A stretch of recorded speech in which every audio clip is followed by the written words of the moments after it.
तर नमस्कार माझ्या शेतकरी मित्रांनो, माझं नाव आहे रितेश विष्णू शांबरे आणि माझं गाव आहे टुनकी आणि मी या सफरचंदाच्या शेतामध्ये काम करतो. पाहू शकता आपण, हे बघा सफरचंद, पाठीमागे पण सफरचंद आपण पाहू शकता.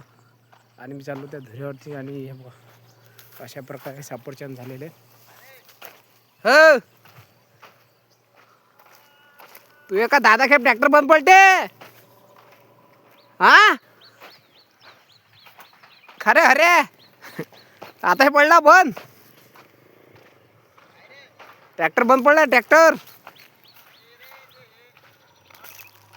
हा बस तारे नट सुटतात,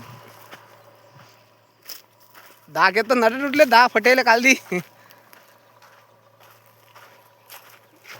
व्हिडिओ करा, व्हिडिओ सफरचंदाचे व्हिडिओ कराल ना. हे हरिभाऊ आहेत आमचे पुढे उभे, हात दे हात. बस बस दिसला दिसला.